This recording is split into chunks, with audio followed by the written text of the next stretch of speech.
ẹ̀sùn orúkọ tèmi ni ọmọọba Abíọ́lá Ògúndẹ̀kọ́ tí mò ń ṣiṣẹ́ pẹ̀lú iṣẹ́ tó ń gbé àṣà, ìṣe àti ìrìn àjò afẹ́ ilẹ̀ Rẹ́mọ káfàtà ní Awugẹ.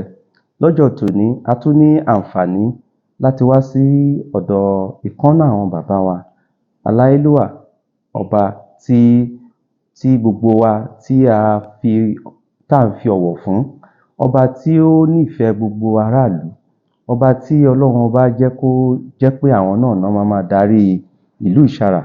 Ní ọjọ́ tòní a ní àǹfààní láti wá yọjú sí bàbá wa láti wá kẹ́kọ̀ọ́ láti ẹ̀tùtù wá fi iṣẹ́ ọba Babátúndé Adéwálé Àjàyí Tọ̀rúngbọ̀ Àkejì Àkárìgbò àti gbogbo olórí àwọn ọba ilẹ̀ Rẹ́mọ.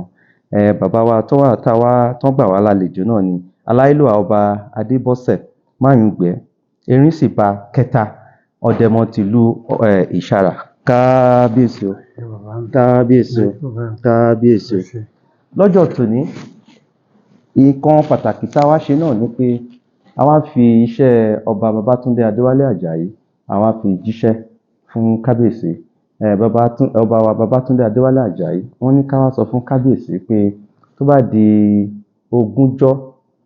ogúnjọ́ oṣù kejìlá tá a wà yìí títí dé 27, that is 20 to 27 of December 2024.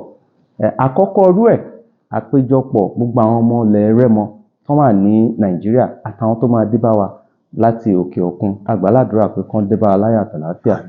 A máa ṣe ṣíṣe tí kò ṣẹlẹ̀ rí ní ilẹ̀ Rẹ́mọ. Alákọ̀ọ́kọ́ ńbẹ̀ ni pé àwọn ọmọ wa tó ń kàwé ní secondary school wọ́n máa ṣe ìdíje, wọ́n máa sọ oríṣiríṣi nǹkan táwọn mọ̀ nípa ìlú wọn. Fún àpẹẹrẹ àwọn ọmọ wa tó wà ní secondary school ní Ìṣàrà wọ́n máa kọ ọ̀rọ̀ lórí ìlú Ìṣàrà àti bẹ́ẹ̀ bẹ́ẹ̀ bẹ́ẹ̀ lọ. Lẹ́yìn eléyìí a tún máa ṣe àfihàn nǹkan àṣà àti ìṣe ìlú kọ̀ọ̀kan ní ààfin aláyélúwà ọba Babátúndé Adéwálé Àjàyí ní Ṣàgámù. Lẹ́yìn eléyìí wọ́n tún máa wá fi ìtàn, níbo ni àwọn ọmọ Rẹ́mọ, níbo la ti wá, àwọn mélòó náà wá, oríṣiríṣi ìtàn yẹn máa kọ́ wa, eré tá máa ṣe ní ààfin bàbá wa Àkárìgbò.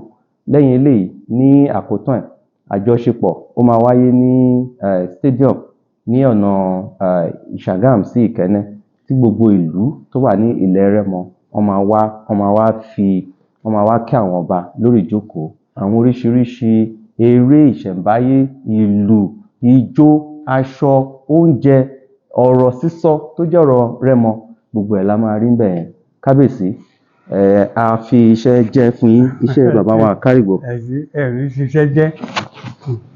So ẹ sọ fún wa bí ó ṣe dùn mọ́ yín ní tó àti ìbájọṣepọ̀ tó wà láàrin afọtamọdé àti irú ìta fẹ́ ṣe àti àwọn àkúnlọ́wọ́ táwọn olóyè yín tán ti ń kún yín lọ́wọ́.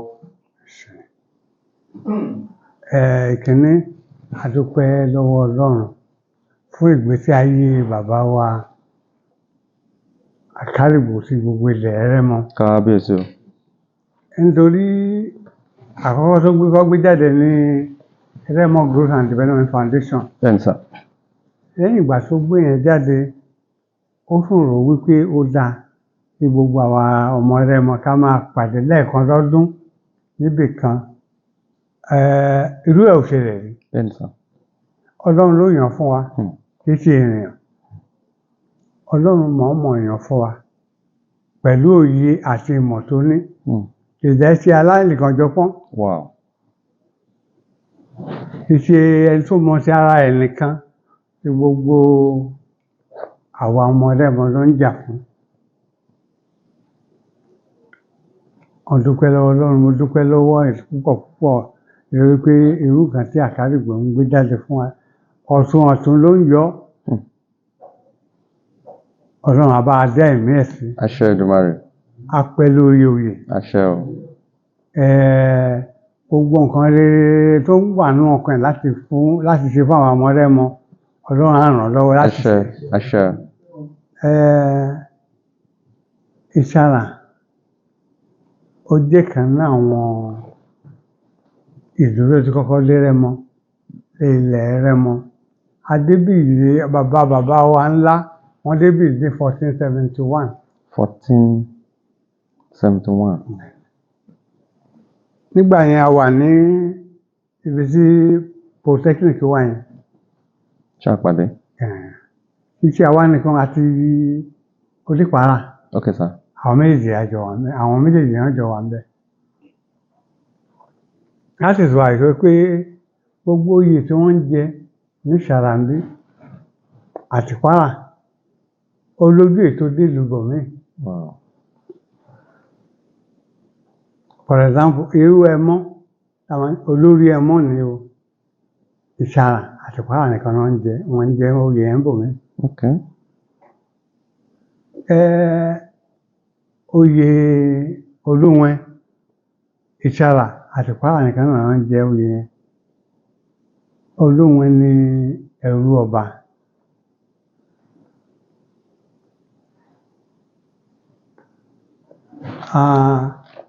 Mi ò mọ bí mo ṣe lè describe Àkálìbù. Wow. Irú àwọn adjective tí mo lè lò fún mi ò mọ̀. Torí pé òun ló sọ wá di ẹyọ kan, gbogbo ọba Rẹ́mọ. Ó sọ wá di ẹyọ kan. Kò yẹ kí ìyapa ó wà láàrin wa. Ẹ rí i pé tó bá sì rí ọba kan tó ṣẹ̀ yóò pè lẹ́sẹ̀kẹsẹ̀ yóò sọ fún. Ìyẹn lè kan ó tó fún wa láti máa dúpẹ́ lọ́wọ́ Ọlọ́run. Kì í ṣe ọba tó mú èèyàn sínú tàbí olórí tó mú èèyàn sínú. Kí Ọlọ́run kó bá mi lọ́ra ẹ̀mí ẹ̀. Àṣẹ Èdùmàrè. Kó pẹ́ lórí oyè. Àṣẹ Èdùmàrè. Àwa níbi Ọ̀dẹ́mọ of Ìṣàrà àti Onípàárà àkọ́jọ wà ní Orílé lọ́hùn yẹn. Okay. Orílé là ń pè bẹ̀. Orílé polytechnic wà yẹn. Orílé là ń pè bẹ̀. Ìgbà tí wọ́n bí Àfín ní ọ̀hún ni wọ́n fi bẹ̀rẹ̀ lọ́wọ́ Ifá. Kò sí ìgbàgbọ́, kò sí màlẹ̀ nígbà yẹn. Ọ̀fà ní kan gòkè wá síbí. Òun náà fi gòkè wá síbí. Ìgbà náà lè gòkè wá síbí, wọ́n rí i pé àwọn ò bí Àfín mọ́. Ìpárà wọ́n kọjá sí ibi tí wọ́n wà lénìí. Àwọn méjèèjì mi ò lè sọ bóyá ọmọ ìyá ọmọ bàbá ni wọ́n. Àwọn méjèèjì jọ wá sí Orílé ńbẹ̀ yẹn náà ni.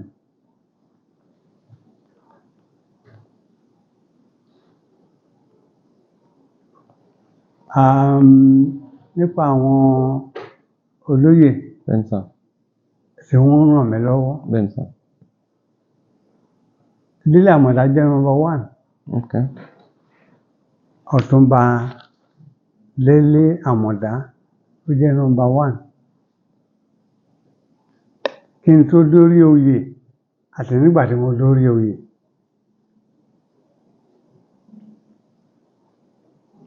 Bàbá Wọlé Ṣóyínká, Professor Wọlé Ṣóyínká. Okay. Àti àwọn ọmọ wọn. Okay. Wọn ò fi wá sílẹ̀ nígbà kankan. Bàbá Wọlé Ṣóyínká ní akọ́gun of Ìṣàrà. Okay. Professor Wọlé Ṣóyínká. Bẹ́ẹ̀ ni. Àwọn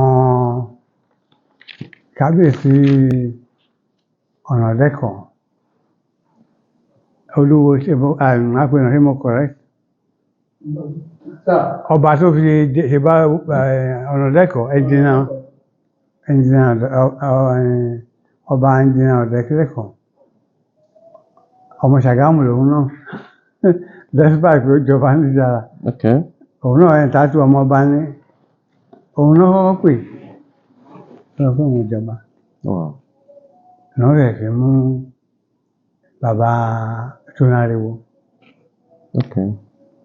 Now, lẹ́yìn bàbá Wọlé Ṣóyínká, àwọn ọmọ wọn náà pẹ̀lú. Okay. Ọláòkun. Okay, Dr. Ọláòkun.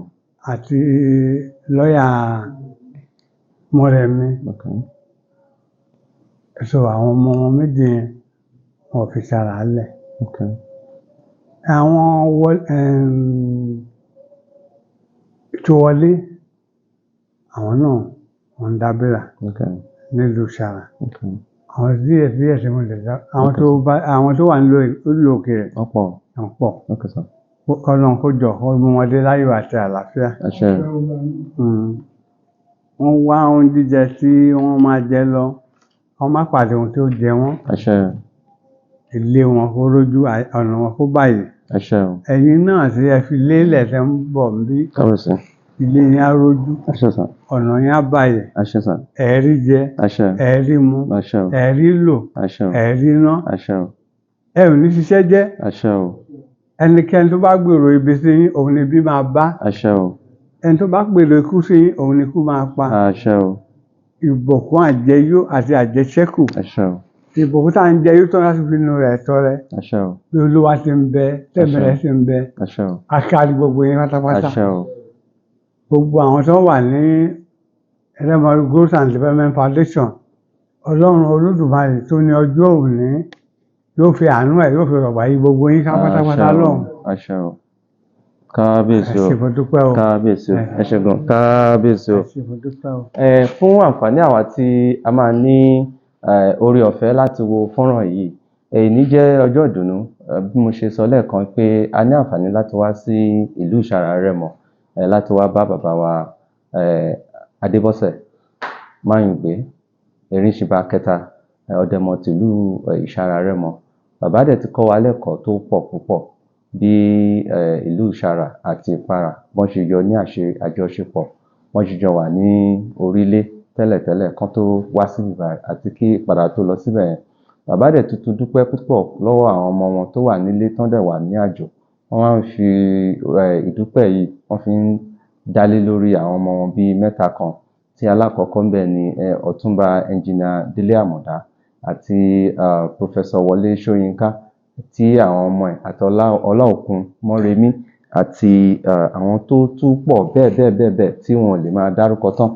Lábẹ́ eléyìí a ní àǹfààní láti ṣe ìdúpẹ́ lórúkọ Aláìlúwà Ọba Ọ̀dẹ̀mọ tìlú Ìṣàrà láti dúpẹ́ lọ́wọ́ àwọn olóyè tí bàbá sọ fún wa pé wọn ò ń ṣe olóyè lásán, ẹbí làwọn, nítorí pé wọ́n dúró tàwọn, wọ́n nífẹ̀ẹ́ àwọn, kò sí nǹkan táwọn fẹ́ ṣe ní ìlú tó bá ti jẹ́ ọ̀rọ̀ ìdàgbàsókè àti ààbò ìlú, wọ́n máa ń dúró tàwọn.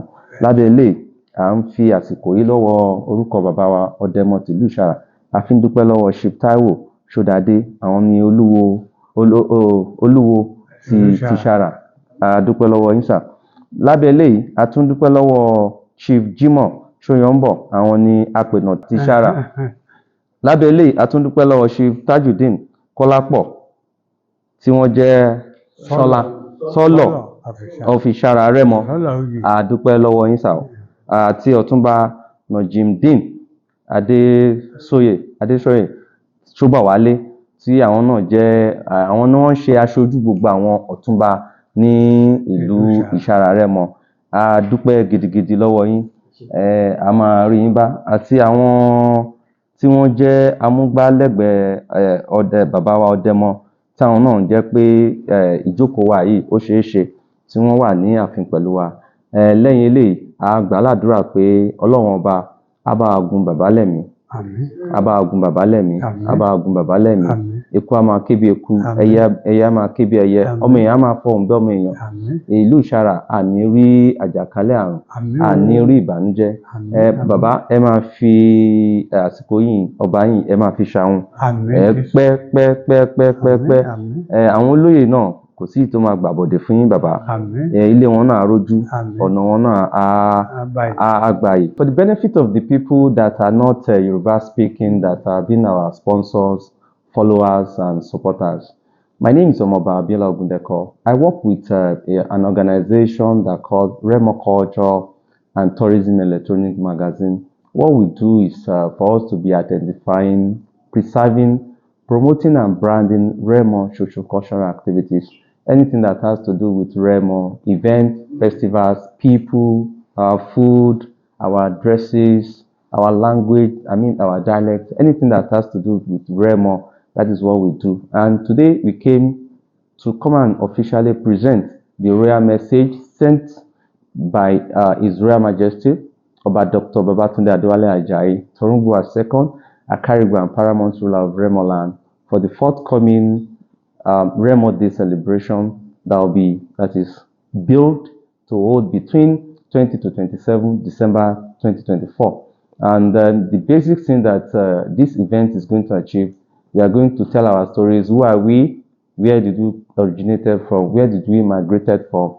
And then there's going to be an art exhibition by all the towns and a dance drama. And at the end of the day, there's going to be a grand finale on 27 December 2024 at the stadium along Shagam, Ikenne Road, and where all the towns that are made up of Remo land, we are going to celebrate ourselves. We don't want non-Remo people to come and be telling our stories, and that is why this program has come up. And today, the Odemo of Ishara has really thanked His Royal Majesty Oba Babatunde Adewale Ajayi for these great initiatives. And he didn't stop there. He used the medium to thank all those that have been supporting him, the Ishara Remo sons and daughters, home and abroad. He used 3 individuals as a point of contact. He mentioned Engineer Dele Amoda, Professor Wole Soyinka and his family, and some other distinguished sons and daughters of Remo land. I want to use this opportunity to thank you all, and we pray to Almighty God that as we are celebrating Remo, may we all live long. Thank you for having me.